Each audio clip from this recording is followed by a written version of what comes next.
এবার যে খবরের দিকে নজর রাখবো, অযোধ্যায় মোদির প্রধানমন্ত্রী নরেন্দ্র মোদির কাটআউটকে ঘিরে এবার বিতর্ক শুরু হয়েছে।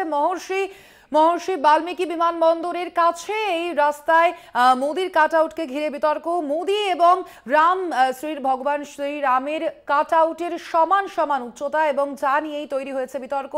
এবং এই ঘটনাটির সামনে আসতে, এই ছবিটির সামনে আসতেই শুরু হয়েছে বিতর্ক। 22শে জানুয়ারি রাম মন্দিরের উদ্বোধন করবেন প্রধানমন্ত্রী নরেন্দ্র মোদী। সেখানেই রামলালার প্রাণ প্রতিষ্ঠা করবেন প্রধানমন্ত্রী নরেন্দ্র মোদী। জানি ইতিমধ্যেই অযোধ্যায় সাজো সাজো রব। এই পরিস্থিতির মধ্যে অযোধ্যায় এবার মোদির কাটআউটকে ঘিরে বিতর্ক শুরু হয়েছে। মহর্ষি বাল্মীকি বিমানবন্দরের সামনেই এই কাটআউট লাগানো হয় এবং রামের কাটআউটের সঙ্গেই মোদির কাটআউট, উচ্চতায় দুই কাটআউটের সমান সমান। এই ঘটনা প্রকাশ্যে আসতে, এই কাটআউটের ছবি প্রকাশ্যে আসতেই বিতর্কের ঝড় শুরু হয়েছে। নেট দুনিয়ায় বিতর্কের ঝড় শুরু হয়েছে এবং তারপরেই বিতর্কের জেরে খোলা হয় মোদির কাটআউট। অযোধ্যায় মোদির কাটআউট ঘিরে বিতর্ক। ভগবান শ্রী রাম এবং মোদির কাটআউটের সমান উচ্চতা, যা নিয়ে শুরু হয়েছে বিতর্কের ঝড়। এ বিষয়ে আমরা বিস্তারিত জানবো। ফোন লাইনে রয়েছেন আমাদের প্রতিনিধি অঙ্কুর ভট্টাচার্য। অঙ্কুর, একেবারে এবার অযোধ্যায় মোদির যে কাটআউট, তার সঙ্গেই উচ্চতার সমান সমান রামের কাটআউট, কি জানা যাচ্ছে, কি অভিযোগ রয়েছে? দেখো, এই বিষয়টি নিয়ে প্রথমত দ্য প্রিন্ট বলে যে সংবাদ সংস্থা আছে তারাই এই খবরটি করে। আমরা সকলেই জানি যে অযোধ্যার সমস্ত আলো এই মুহূর্তে নরেন্দ্র মোদীর অভিমুখে রয়েছে। অযোধ্যার যে বাবরি মসজিদ ভাঙার সময় যাদের নাম উঠে এসেছিল, বা বাবরি মসজিদের সময় রাম মন্দির নিয়ে যে আন্দোলন, সেই আন্দোলনের পুরোধা যারা ছিলেন, লালকৃষ্ণ আদবানির আমন্ত্রণ রয়েছে এই মন্দির উদ্বোধনের সময়। বাকি যারা ছিলেন মুরলী মনোহর যোশী, উমা ভারতী, সাধ্বী ঋতম্ভরা, অশোক সিংঘল, প্রবীণ টোগাড়িয়া, বিনয় কাটিয়ার, কল্যাণ সিং, এই যে মুখগুলো এখন কোথাও নেই। এখন সমস্ত এই রাম মন্দিরকে কেন্দ্র করে সমস্ত মুখ প্রধানমন্ত্রী নরেন্দ্র মোদী। এবার সেই মুখকে যখন তারা এই আন্দোলনের সামনে নিয়ে আসছে, তখন ভগবান রামের সঙ্গেই এই মুখটিকে দেখতে পাওয়া গেছে। বিরাট বড় বড় প্রধানমন্ত্রীর কাটআউট মহর্ষি বাল্মীকি যে আন্তর্জাতিক বিমানবন্দর উত্তরপ্রদেশের অযোধ্যায়, সেই রাস্তায় দেখতে পাওয়া গেছে।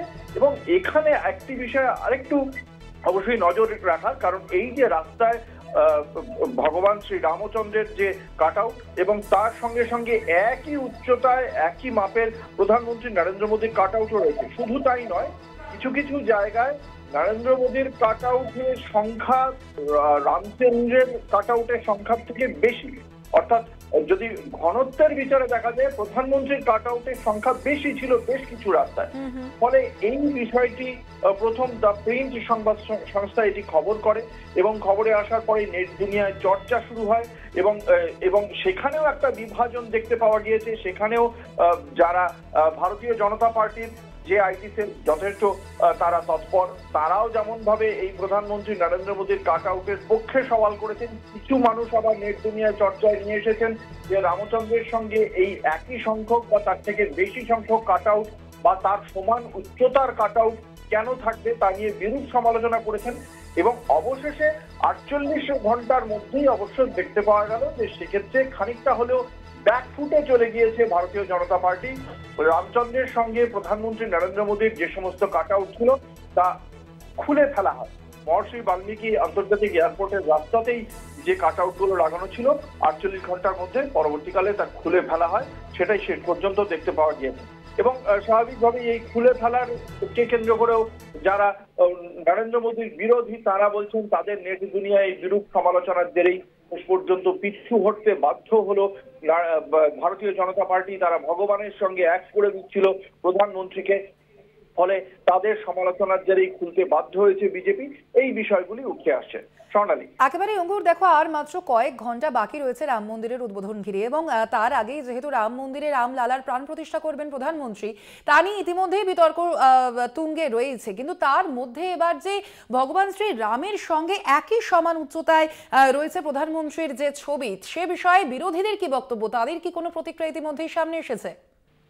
দেখো, এখন একটা বিষয় বিরোধীরা বারংবারই বলছে যে ধর্মস্থানকে ভাঙা করা দক্ষিণপন্থী রাজনীতির একটা অংশ।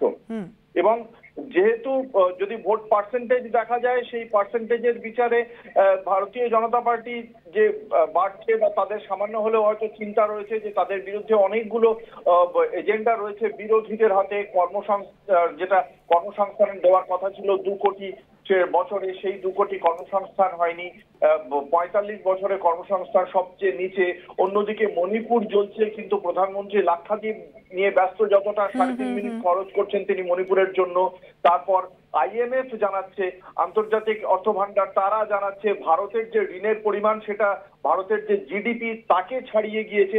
এই যে সমস্ত বক্তব্যগুলো উঠে আসছে, যেখানে বারংবার বলা হচ্ছে আমরা বিশ্বের 5ম বৃহত্তম অর্থনীতির দিকে যাচ্ছি, ঠিক উল্টো দিকে এই বিজেপি সরকারই বারংবার দাবি করছে যে আমরা দেশের 80 কোটি মানুষকে আমরা এখনো পর্যন্ত রেশন দিয়ে যাই। যদি 80 কোটি মানুষকে রেশন দিতে হয়, তাহলে 5ম বৃহৎ অর্থনীতিতে আমরা পৌঁছলাম কি করে? এই প্রশ্নগুলো যখন বিরোধীরা তুলছে, ঠিক তখন এদের সামনে রয়েছে একেবারে ধর্মই হচ্ছে একমাত্র বস্তু, যাকে দিয়ে তারা সমুদ্র হিমাচলকে তারা এক সূত্রে গাঁথার চেষ্টা করবে, এবং সেটাই তাদের একমাত্র ইস্যু। এবং সেই কারণেই রাম মন্দিরকে সামনে আনা, এবং রাম মন্দির নিয়ে প্রধানমন্ত্রী হিসেবে নরেন্দ্র মোদী, তিনি তো 92 সালে প্রধানমন্ত্রী ছিলেন না, বা তিনি সেই সময় প্রথম সারির মুখ ছিলেন না। প্রথম সারির মুখ যারা ছিলেন তাদের নামটা আমি একটু আগেই দর্শকদের জানালাম।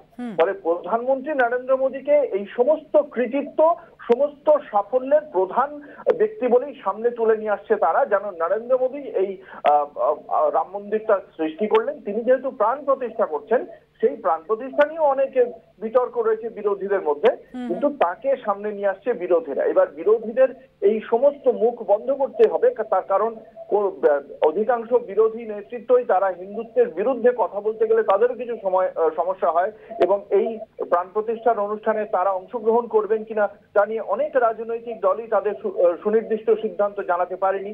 তারা একটা সরু সুতোর মধ্যে দিয়ে হাঁটছে বলা যেতে পারে, এবং সেই জায়গা থেকেই বাকি দলগুলোকে যদি হিন্দুত্ব বিরোধী বলে দাগিয়ে দেওয়া যায়, তাহলে ভোটের বাক্সে কিন্তু ভারতীয় জনতা পার্টি লাভ করবে, এবং সেই উদ্দেশ্য থেকেই এগুলো করা। কিন্তু শেষ পর্যন্ত কিন্তু বিরোধীদের এবং নেট দুনিয়ায় চর্চার জেরে রামের সঙ্গে এক করে দেখা থেকে সামান্য হলো বিরত হলো বিজেপি। প্রধানমন্ত্রী একদমই অঙ্কুর, অর্থাৎ রাম মন্দির যে প্রতিষ্ঠা, রাম মন্দিরের উদ্বোধন, তার কয়েক ঘন্টা আগেই এবার রামের সঙ্গে, ভগবান শ্রী রামের সঙ্গে প্রধানমন্ত্রীর কাট আউট ঘিরে শুরু হয়েছে তুমুল বিতর্ক। ধন্যবাদ তোমাকে অঙ্কুর।